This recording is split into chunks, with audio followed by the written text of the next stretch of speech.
you for joining Audubon New Mexico Spring Webinar Series. Please drop any questions you've got into the chat. We're really grateful to be able to offer these webinars to you for free. And so if you can spare a dime, please consider making a donation to fund our conservation programming. I'll drop that link for you in the chat. Additionally, at the end of this webinar, once you exit, a survey monkey will pop up. I'll also drop the link in that chat just in case you miss it. But that allows you to give us feedback for how we did on this webinar, but also help guide the way that we do new programming in the future. So we'd love to hear from you and sort of respond to what your interests and needs are in the future. And Judy, could you go to the next slide? All right, and so we're just about done with our spring webinar series. It's been really fun so far. There's a couple of opportunities coming up next. Again, I'll drop those links in the chat so you can register. But our colleagues over at Audubon, Arizona are going to be hosting a webinar on July 14th on the San Pedro River. And then on July 23rd, you can hear from our water resources associate, Quinn, about her work on the Rio Grande in the Isleta Reach. That'll have lots of fun overviews of birds and their habitat, and I hope that you all will join us. And so with all of that said, I'm going to kick it over to Judy Calman, who's our Director of Policy at Audubon, New Mexico. Thanks, Desiree. Thanks everybody for coming. Just a quick introduction. My name's Judy Calman. I'm the Policy Director for Audubon, New Mexico. I'm pretty new here. I've only been at Audubon since December. For the 10 years before that, I worked as the staff attorney for the New Mexico Wilderness Alliance, which is another statewide conservation organization. I'm originally from the East Coast, but I've been in New Mexico for about 20 years now, so this is home. But thanks for joining. So we're going to talk today about advocacy in the Roundhouse. The Roundhouse is the New Mexico State Legislature building. So I'm just going to go through a little bit of a civics lesson about how New Mexico government is set up. And then we're going to go through kind of how bills go through the Roundhouse and how you can advocate best for bills that you care about. We're going to do a little sneak peek of legislation that we're going to be working on in the conservation community over the next few years. And then we're very lucky to have Senator Mimi Stewart here as a guest who's going to talk at the end about her experiences with citizen advocacy and maybe conservation bills too. So for those of you who don't know, this is a picture of the Roundhouse. It's up in Santa Fe. I think it was named the prettiest Capitol building in the US, so you should go see it if you haven't. It has an amazing art collection, but it also houses our state legislature, which is the other reason to go. So New Mexico has basically a state level version of the federal system. And so everybody knows probably that the federal government has an executive, a legislative, and a judicial branch. Our state has kind of a mini version of that system too. Not all states do, but ours does. So the legislature that we're going to be focusing on today is basically the Congress of our state. And so in our state house, which is our lower chamber, we have 70 members, which are up for election every 2 years. And in our Senate, which is our upper chamber, we have 42 members who are up for election every 4 years. This year in 2020, they're all up for election, all 112 of them, which only happens every other election, like I said. Currently, the Democrats have a 46 to 24 majority in the House and a 26 to 16 majority in the Senate. I will note that, you know, there's a philosophical spectrum there. So just because Democrats have a large majority in each chamber doesn't necessarily mean that progressive legislation gets easily passed, because there are kind of different kinds of Democrats and different kinds of Republicans. So that's why it's important to kind of know who your legislator is and know what makes them tick, which we'll get into in a little bit. So our legislature is not in session very often. So, oh, somebody's not on mute. So every other year in even years, we have short sessions, which are 30 days that start the third Tuesday in January. And every other year in odd years, we have 60-day sessions. And the difference is that in 30-day sessions, our state legislature focuses pretty solely on the budget. And in odd years during the 60-day session, they focus on policy and the budget. And so those are the years where you get more of the conservation bills and more of the policy bills, because during the even years, they're pretty limited to budget related things. We have both standing and interim committees here. So standing committees are ones that meet during the session, and interim committees meet periodically throughout the year. And the reason that they do that is because they're not in session very often. And so that is when they get information about bills that might come up in the next session. So they hear presentations from different agencies and committee members and hear ideas about possible legislation that they could consider later. These pictures I did want to talk about. This is some of our current leadership. You have Senator Peter Wirth on the left. My screen is a little blocked, so I actually can't see. Senator Peter Wirth on the upper left, he's the Senate Majority Leader. Senator John Arthur Smith is to the right of him, and Patty Lundstrom in the House is on the upper right. Senator Smith and Representative Lundstrom run the state finance committees, so one in the Senate and one in the House. On the bottom left is Senator Mary Kay Papin, who is the Senate Pro Tem for a little while longer. And in the bottom right is Representative Brian Egolf, who's the House Majority Leader, or the Speaker of the House. And I do want to note that this is an interesting moment in New Mexico's politics. We had a primary a month ago in early June, and probably most people maybe hopefully read an article that a lot of our leadership in the state legislature actually lost their primaries to progressive Democrat challengers, which is interesting because a lot of the people who lost their seats in their primaries held leadership positions in the legislature. So Senator John Arthur Smith in the upper middle and Senator Mary Kay Papin in the bottom left are both two senators who did lose their seats in this primary.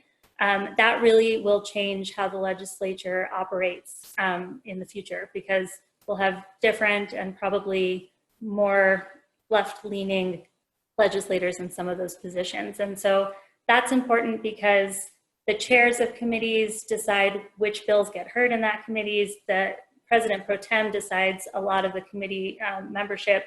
Senator Stewart can talk about this too when I turn it over to her in a little while. But having different people in those positions really changes kind of what legislation is considered and what the makeup of different committees is. And so that was a really kind of amazing change that we went through at the beginning of June.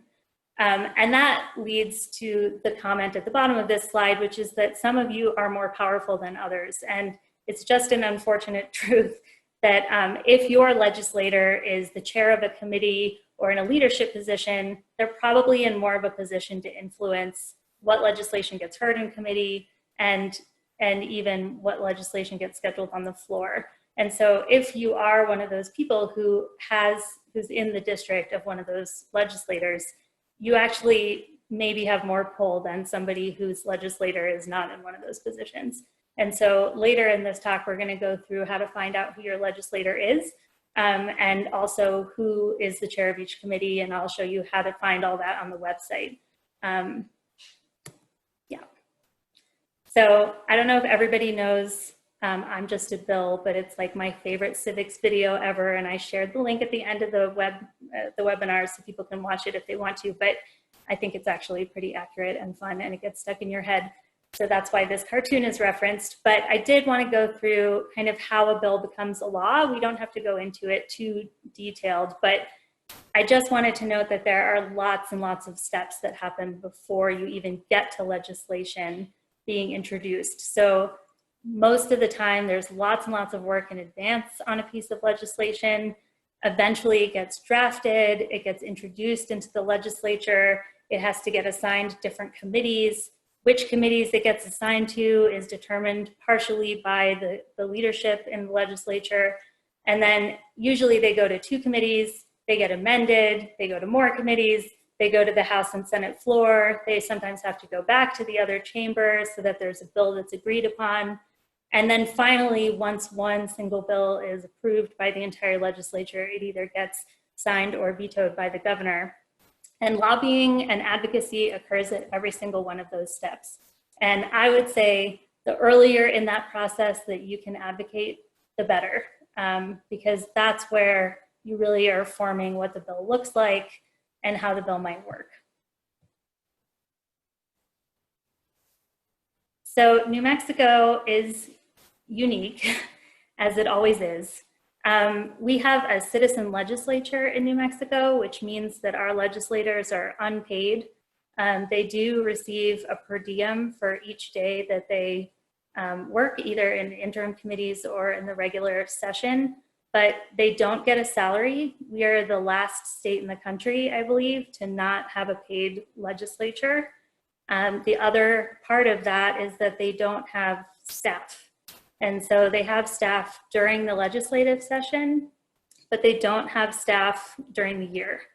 And so they just don't have time to read every single bill as carefully as they might like to, or consider every angle of everything. So I think my impression is that they often really rely on solid, reliable information from citizens because they just don't have that staff and that time, because they all have other jobs. So a lot of them still work. We have legislators who are in law school. We have legislators who run farms, who run their own businesses. We have attorneys. So they're just, this isn't a full-time job for them. It's volunteer. So that's why I think advocacy in this way is even more important in New Mexico than it might be in other states. We also have complete accessibility to our legislators. They're just members of the community, which I think is awesome. They live with us, they work around us, and we also have a state capitol that, you know, allows the public in a very meaningful way. So this picture is a friend of mine, actually, standing on the Senate floor talking to Senator Cervantes about gun control laws. Any member of the public can walk up to their legislator on the floor, in the Roundhouse, in their office, and engage them about the issues that they're concerned about, which is kind of amazing. We also don't have that many environmental laws on the books, so I'm going to talk about this a little bit later too, but we're not a state that I would say has overly legislated environmental issues. So there's still a lot of room to make improvements and to add legislation that just is missing from New Mexico. So this one is pretty important. Lobbying is all about relationship building. So I would really encourage people to find out who their legislator is and become friends with your legislator if you can. Most of the time, legislators do want to hear from their constituents. They want to know what you care about. It doesn't matter what party they are. They're very nice for the most part. So you should tell them what you care about and find out what they care about. And it doesn't have to be about bills. You can bond with your legislator about anything. So I'll just tell a couple of stories. One is I became friends a couple of years ago with David Abbey, who is not a legislator, but he works for the Legislative Finance Committee and has a big hand in writing the budget and kind of presenting the budget to the different committees that do finance. And so he's a really great person to know because he knows everything about the budget and everything about all the appropriations that go into different bills. And he and I became friends because of the Grateful Dead a few years ago. So a legislator that I was friends with who loves the Grateful Dead knew that I loved the Grateful Dead and told me that David Abbey loves the Grateful Dead. And so David Abbey and I shared a book about the Grateful Dead and we became friends over that. And you know, now when we see each other in the hallway, we chat, we talk about the Grateful Dead, and we chat about bills, and it's great. And so it doesn't have to be all business all the time where you're just going to someone to talk about, you know, how you want them to be and how you want them to vote. It's about having a relationship with that person so that you can go to them when you need something. They can come to you when they need something, and you can kind of help each other out in the policy universe. And I feel like, you know, when you connect with somebody over your humanity, it's easier to talk about hard things that way. Once you realize that everybody's just a person, some of whom like the Grateful Dead. Another story I'll tell quickly is we have a representative from Roswell, New Mexico named Phelps Anderson. I did not know him at all a couple sessions ago, but I tend to talk to everybody and everybody is my buddy. And so I went and talked to him about something, and I didn't know that he was a huge birder, and he's an Audubon member, and he has been forever. And he's been birding in Southeast New Mexico since he was a little boy. And so we talked about birds, and we talked about the lakes down there. And now he knows that I work for Audubon, and I know that he loves birds, which I would never have known if I just hadn't had a normal conversation with him. So I would really encourage people to do that with their representatives when they can, because I think that that sort of dynamic builds the best relationships. And I will say, there are a few legislators out there that probably don't want to hear from people, but the vast majority of them do and are there for the right reasons and want to hear from you. So I'm going to pause here and stop sharing my PowerPoint, and I'm actually going to take you guys on a sort of tour through the legislative website so you can get an idea of how to find all the basic information. So excuse me for just a second. Hopefully this will work. Is that working? Can you see the legislative website? Okay. So this website is nmlegis.gov. It's also referenced, I think, in the chat box and also at the end of this presentation. So this is the home screen that you see when you go to this website.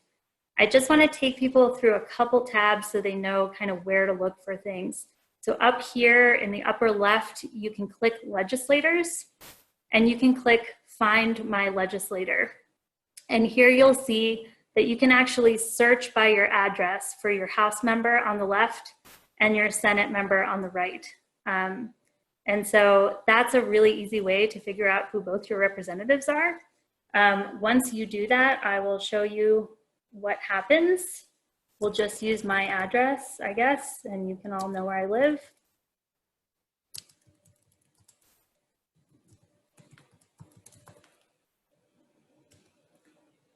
So you can see that my senator is Jim White, who is another legislator who lost their primary, so he will not be coming back. He is a Republican. I am not a Republican. I still go talk to him all the time.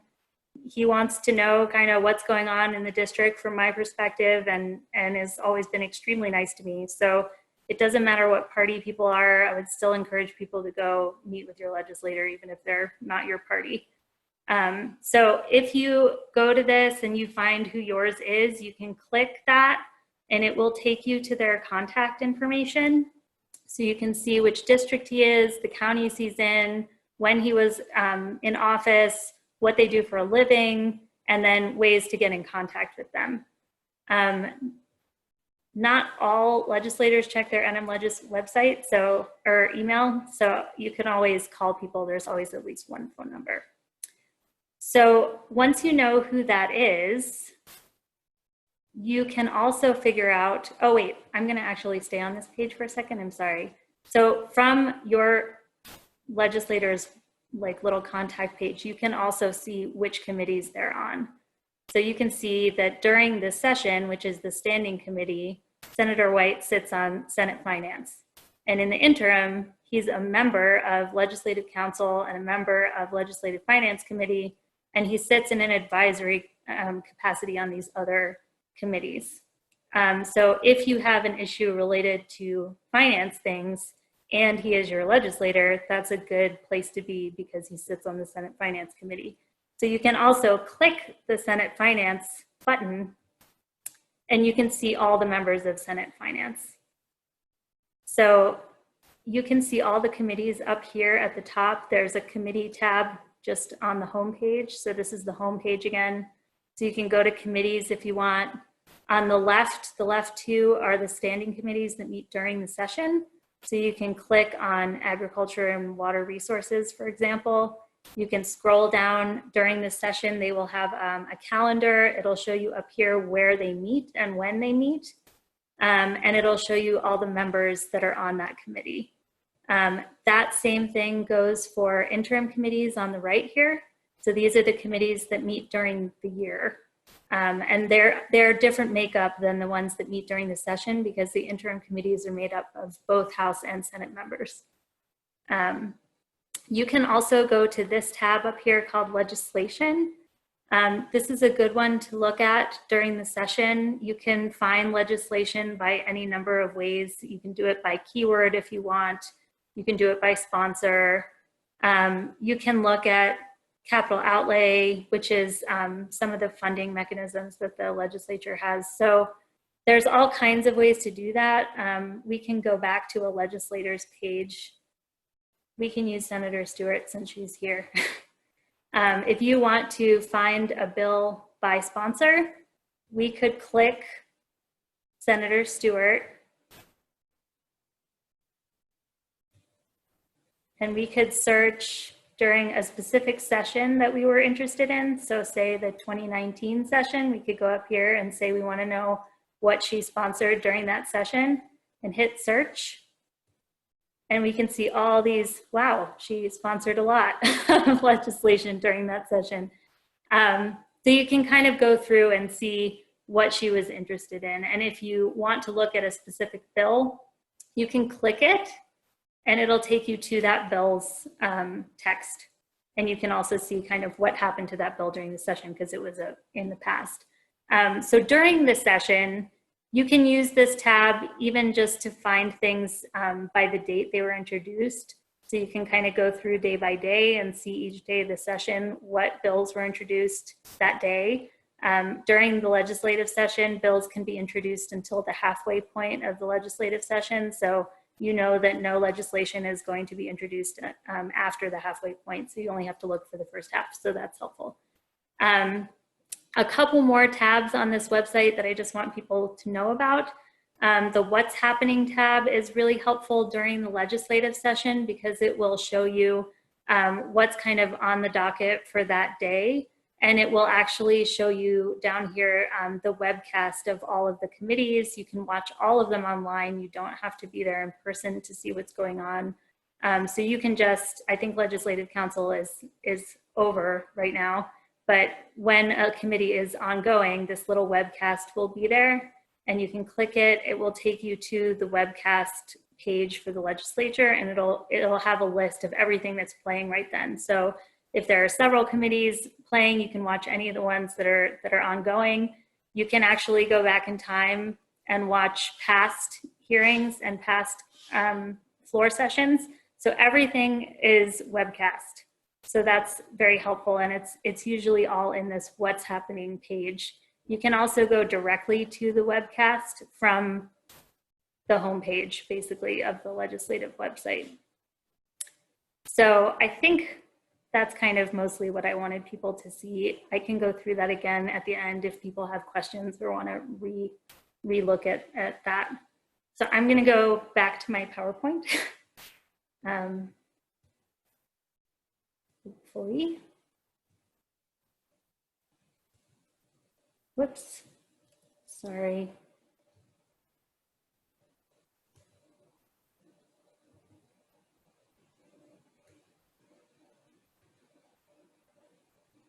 Are you guys back at the PowerPoint? Okay. So moving on. So when you care about a bill, there are lots of things that you can do. So you can read it if you can. I would recommend doing that just so you're relatively clear about what it says and what it doesn't say. If you can't do that, sometimes bills are hundreds of pages long, but usually they're not. So if you can do that, that's great. And if you can't, that's fine too. You should always contact your own legislator that represents your district. And if you really care about what that bill is, you should tell them. They do have staff during the session that answers the phones, and they always, you can use their emails too. You can go through and watch that website to see when it's in committee. When it's in committee, they do allow public testimony. So there's always a few minutes during each committee hearing for every single bill where members of the public can stand up and tell that committee how they feel about it. That gets recorded. And it's a chance to talk to many legislators at once because you're talking to the whole committee, so that's kind of helpful. You can also reach out to organizations who are watching the bill. Audubon is going to be doing a lot more of this now that I work here. So we'll update members about, what's coming up in the legislature and who they should write to if they care about it. Lots of organizations create fact sheets about bills that they care about. Those can be really helpful both for members of the public to talk to legislators and for legislators themselves. Another thing you can do is, if you know that you have a friend who lives in a district with a legislator that has a key vote either on a committee or on the floor, you can reach out to your friends and try to convince them to reach out to their legislator if that legislator is particularly, influential. Other things that you can do is you can always make phone calls to legislators. I've seen bills die because a legislator got 100 phone calls and they had never gotten that many phone calls about a bill before and they voted against it and they weren't going to. And it was just the one tie vote in the committee. And so even a small amount of phone calls, relatively speaking, can sometimes really influence how a legislator feels, especially if it's coming from their own constituents. Audubon does do a quarterly newsletter. We're also gonna, I think, update the policy page of the Audubon, New Mexico website. There's a policy page on there. I think it's at the end. There's a link.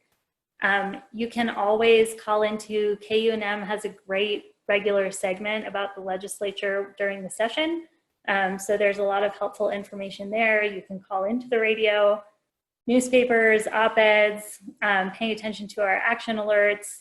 You can use your own social media to post to your own contacts about bills that you care about and encourage people to contact people. We have social media where we'll be posting things like that too. And then you can always donate money to organizations who are advocating at the Roundhouse if you don't have time to do it yourself, which is totally understandable. So I'm going to switch gears just a little bit and talk about kind of a sneak peek at future legislation. So this list is by no means exhaustive, but it's just to give you all an idea of kind of the kinds of things that we're working on. I will say that because of COVID, we are not in the same financial position as the state that we were 6 months ago. And so some things that I think we were hoping to work on earlier, we're going to have to work on later when the money situation is better. We just can't do large appropriations right now. Those kinds of things are harder. So these are things that, some of what I'm going to talk about is short-term goals and some of it's medium and long-term goals. But I just wanted people to know kind of the sorts of things that we will be working on at some point in the near future.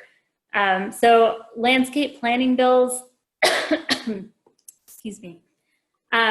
These are things like my lifelong project at this point is to get a NEPA-like bill passed at the state level. So NEPA is the federal law that requires environmental assessments and public input for federal decision-making by agencies. It also requires that federal agencies consider alternatives to their proposals. So they have to look at the environmental impacts of the industry's proposal for a project, but also the environmental impacts of doing it a slightly different way. And the idea behind that is hopefully you make better decisions when you're considering the impacts of alternatives and taking public input. We don't have a law like that at the state level. We would be the 17th state to have one if we passed it. Senator Stewart has co-sponsored that legislation a couple of times and will hopefully do so again in a couple of years. So that's kind of a big statewide policy idea that some of us have been working on for about 10 years now, but we're getting closer to actually being able to pass that, I hope. Conservation funding has been a big discussion in the conservation community for a long time. We don't have like a dedicated source of revenue that specifically goes to conservation in the state. So many of us in the conservation community have been doing research and talking to other states about how they get their conservation funded. Some of you might have seen during the last session that we introduced an Agriculture and Natural Resources Trust Fund Act.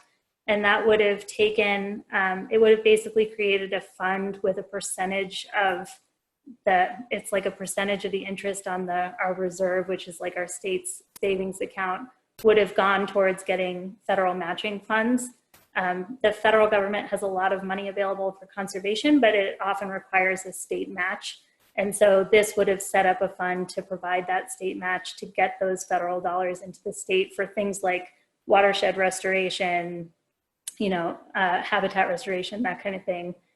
We've also talked to other states who've used gross receipts taxes, who've used taxes on outdoor gear. I don't know how we're gonna settle on what we wanna do, but that might be something that we have to do further on in the future because of our current financial situation, but it's something that's definitely needed and it's an ongoing discussion.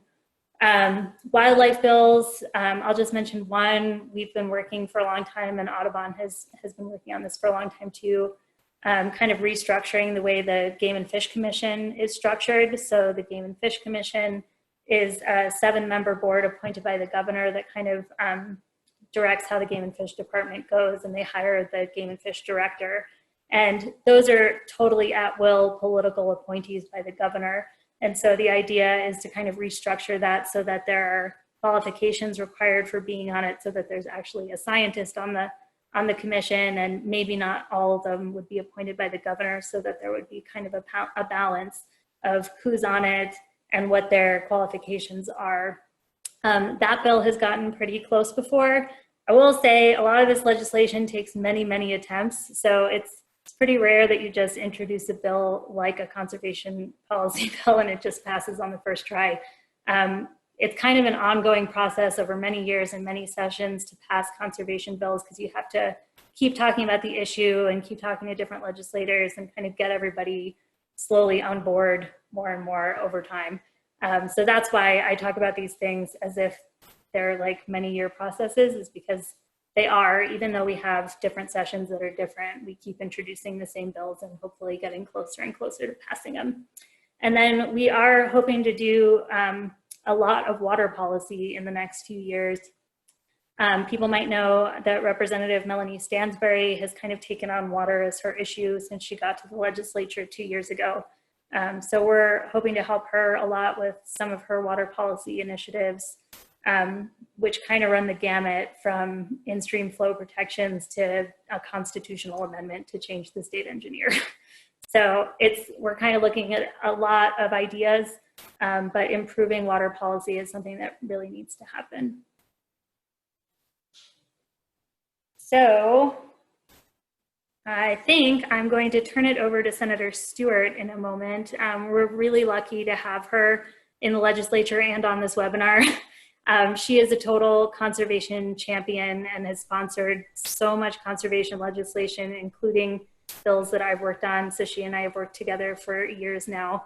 And she's super awesome and knowledgeable. She also used to be in the state house, and now she's in the state senate. So she kind of knows how both chambers operate and kind of the cultures of both of those. So I will turn it over to her for a few minutes, and then after that, we will take questions. All right, can you hear me, Judy? Yep. All right, so thank you, Judy, for that kind of overview. You all are lucky to have somebody like Judy now working for Audubon, who has spent many years in the legislature. So that was a great overview. I only heard one or two things that were not quite accurate. I'll just mention one of them. So when she's telling you about bills and saying that we can only introduce new bills until halfway through every session, that's true for most people. But those of us that are either committee chairs or in leadership like I am, we get what we try very hard to call generic bills. The real term that the media and everybody else uses are dummy bills. I really hate that term, so I try not to use it. But each of us can have just the shell of a bill whose title is relating to public health, safety, or welfare. And so at the end of every session, sometimes there's necessities to have a new bill to take care of things. And so those of us in leadership have those bills and we can give them to other people. So I'll give you one example. In the 2019 60-day session, when we had our brand new governor, Michelle Lujan Grisham, we tried very hard to craft an ethics commission bill. So we had one in the House, we had two in the Senate. It's getting to be the last week of the session, and the Rules Committee in the Senate cannot agree on which ethics bill to go forward with, Ethics Commission. So on Tuesday, when the session ended on Saturday, the majority leader, Peter Worth, turned to me and said, "Do you have any of your generic bills left?" And I said, "Yes." He said, "Okay, we need one. So we're going to turn it into a new ethics bill because we can't get anything out of rules. And is that okay?" And I said, "Sure." And then about 5 minutes later, he turned to me and said, "Well, by the way, you're going to have to carry this bill." So you had 4 people who had carried ethics bills for 50 days, 54 days of a 60-day session, and they were all out of luck, and it landed on my shoulders. So, so that midpoint of a session can be undermined by these generic bills. So anyway, I'm supposed to talk to you all about whether or not I like citizens to come and lobby me about a variety of things. And the answer to that is yes, of course. It's really the most fun part of the job for me. And, you know, when Judy talked about, I love this term, connecting over the humanity, over your humanity, when she talked about David Abbey and both of them liking the Grateful Dead. So it really is amazing how accessible we are in New Mexico. It's really, Judy talked about this, but it's been called the most accessible legislature in the country because the Roundhouse is open, other than what's happening right now with the COVID.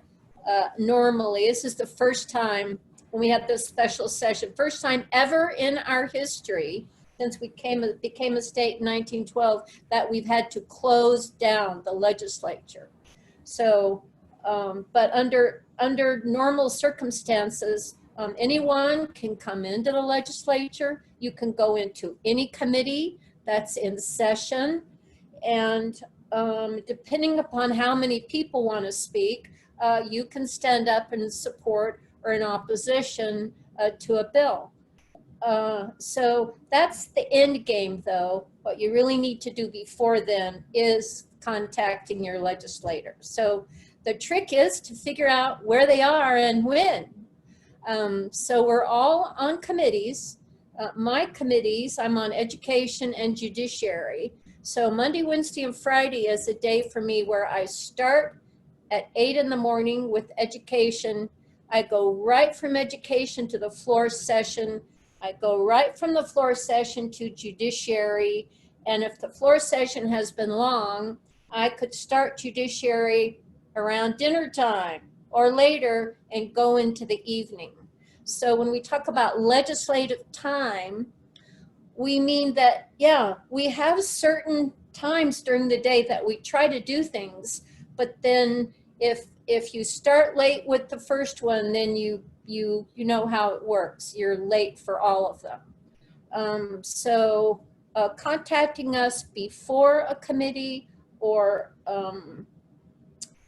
before that final floor vote is really important. So this year I've done something that I didn't in years past, and that is I set up legislative times. I set up, I forget the name of it right now. I set up a certain time during the week, office hours. Office hours. So that people could sign up to see me during office hours. That worked fairly well, so I'm going to keep doing that.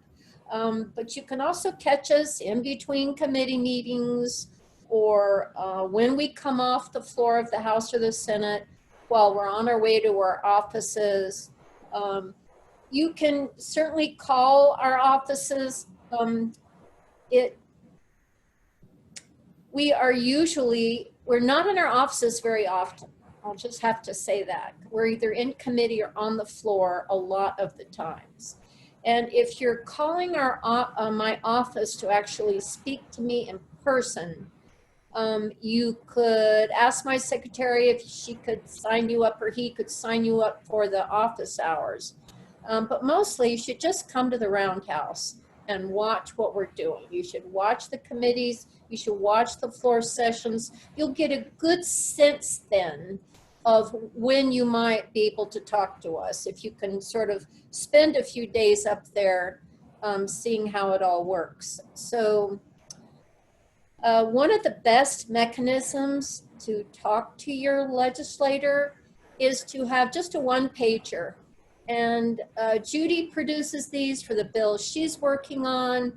Other environmental groups do the same thing. Sanders Moore used to be with Environment New Mexico, and now she's, I think she's started her own company. She's the best at these one-pagers. Every year that I've done bills with her, I have these great one-pagers that show all the facts. For example, I worked with her for years on my solar tax credit. And every year she would have, you know, how many jobs does the solar industry produce in New Mexico? How many jobs did we lose when we lost that credit? How are we compared to other states with solar tax credits, et cetera? So having a one-pager that kind of lays out the bill you're lobbying about and gives a few facts, it's a good thing to do. Just hand it to your legislator. So instead of staring at you all the time, they can look at that sheet and say, oh yeah, look at this. And I don't know about this making friends with legislators. That's a good thing if it happens, but I don't know that it needs to be your MO to begin with. We see lots of people during the day, hundreds and hundreds of people come by during the day to try to talk to us or lobby about things. So one of the best ways to lobby is to do it before the session even begins, through email or calling whatever number we leave on that website. I leave my home number on the website, and now with COVID, I'm getting lots of chatting with my constituents. And in fact, I just finished a primary, and rather than going door to door, I just called my voters. And so that was really cool to get that many voters that I could talk to. So I'll stop talking now and be available for any questions or listen to what Judy has to say when she answers the questions. Well, I'll start with the Q&A, and remember everyone, if you have any questions, please drop them in the chat box and either Judy or Mimi will answer them. So I have a question from Paul. What is your guess about what public participation in the January 2021 session will look like? So we don't know. That's a Senator Stewart question. We don't know that yet, but we are anticipating that we may have to do in the January session similar to what we did in the special. Wearing masks, socially isolating. That wasn't as bad as I thought it would be in the Senate. It is hard to hear people through those masks. I kind of liked Senator Ivy Soto's get up, which was a clear shield. You could still see his face. You could hear him better, but he was protected from other people and protected other people from him. So if it gets to be November and December and we are still under this issues with COVID, then you'll see even more protections in January. So We've got to find some way to enable people, citizens, to be in the Roundhouse. That really was, it was disappointing and upsetting to have nobody in the Roundhouse while we were discussing the issues for the special session. So we have to figure that out better. So yeah, it could still be all hands on deck with keeping everybody healthy and safe. So we're going to have to monitor that, and you'll hear more about it as the months progress. Great, thank you. Judy, do you have any additional thoughts? I do have one follow-up slide if there aren't other questions yet. Should I put it up? Yeah, I think I have a question that I know some folks might have while you're pulling that up, but maybe Mimi and then Judy, could you share a little bit about how you got into the policy world? Senator Stewart, do you want to go first? How I got involved? Oh, that's too long a story. So I'm a public school teacher. I got involved in policy work when I started my undergraduate degree, which I started in Boston at Boston University. I moved here in '78 after getting my master's in education and started working for the public schools immediately. But I had already been involved in BADWU, Boston Area Daycare Workers Union, before that, because I worked in daycare before I got my master's in education. So when I came to New Mexico in '78, I started working in the public schools, but sort of towards the end of the '80s, the beginning of the '90s, I was also involved in the American Federation of Teachers, and they asked me to come work for them. So I got out of teaching for 3 years, and one of my jobs was to lobby the legislature. And what an eye-opening that was for me. Here I was, this little teacher. I go up and I talk to these people. They have no idea about the funding formula, the education funding formula. These are people who've been there 20 years, and they can't tell you about the education funding formula. So, so I ran for office then. After 3 years lobbying, I couldn't take it anymore, and I ran for office. I lost the first time, and then ran in '94 and won then. So my main motivation for running has always been education. I know it like the back of my hand after spending 30 years in the educational system. I have all kinds of ideas that I think would improve education, and I'm on a mission to try to get them all done before I quit. Don't quit. Well, I've also got a lot of environmental issues, and I have women's issues. So you have to at least stay until we pass our state NEPA bill. So it might be another 10 years. Well, apparently Hopefully. I've signed up for another 4. Did you want me to answer that too, Desiree, or should we move to a different question? Yeah, well, we got about 5 questions all at once, so maybe we can move on to Yeah, go ahead. That's fine. Yeah, so we've got a question from Beth. Hi, Beth. Will standing committee membership change after November's 2020 election? And if so, when will we learn the new makeup of standing committees? And who makes a decision about committee membership? Is that a question for Mimi, or is that for you, Judy? I could answer it, but Senator Stewart should. Yes, so no, we will not change the standing committees in this calendar year. Actually, we've just changed them a slight little bit in the Legislative Council meeting we had earlier, but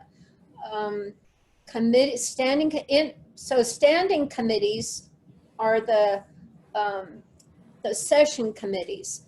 Those in the House are appointed by the Speaker, almost entirely by the Speaker.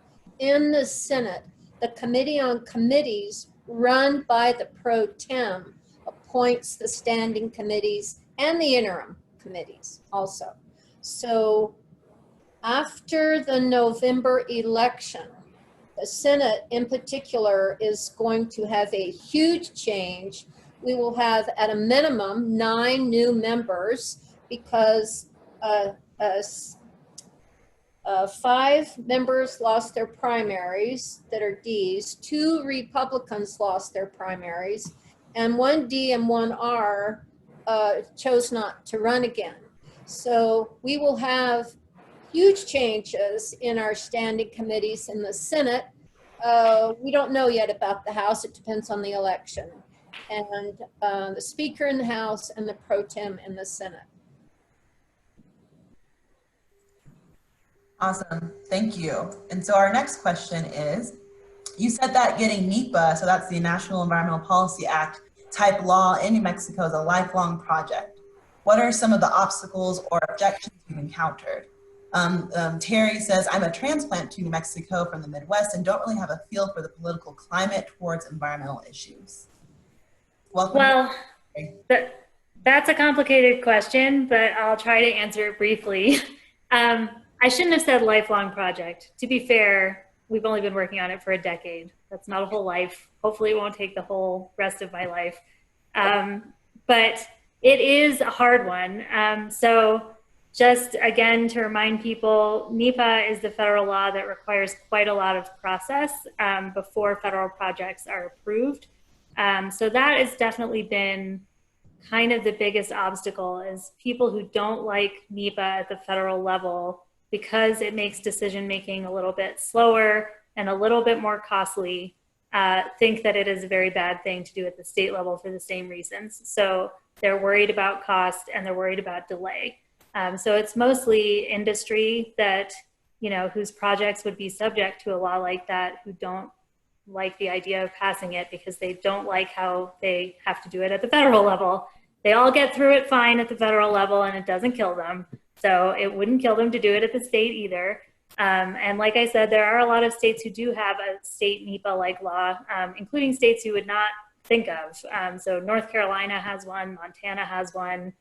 They're all doing okay. California has one. Industry hasn't stopped. So largely, I think that argument is kind of not realistic, but I understand where they're coming from. Here in New Mexico, we have a lot of oil and gas, especially in the southeast and northwest corners of the state. But that in itself is one of the reasons I think a law like this is so important, because if you look at land jurisdiction in New Mexico, you'll see that we're very what's called checkerboarded. And so we have these little pieces of federal land that are right up next to little pieces of state land that are right up next to little pieces of federal land. And it literally looks like a checkerboard in a lot of the places that have a lot of oil and gas. And so when you have NEPA happening on the pieces of federal land, but you don't have that same kind of review happening on the state land right next to it, you can definitely be messing up the state land in a much larger way without any oversight and any consideration of what you might be doing, which not only would affect that state land, but would affect the federal land right next to it too. So that's a reason that it's necessary. I think it's just, you know, it's cost and delay that people are concerned about. I will say that we're making progress on that law. So Representative Gail Chasey, who has been in the House for a long time, has been really, really interested in the law like this for many, many years. She introduced something sort of similar to it in 2009, which was before I was working at the Wilderness Alliance, which started in 2010. It died in its first committee pretty quickly and was killed by Democrats. And then I worked with her and we reintroduced it in 2013, and it died in its first committee again then.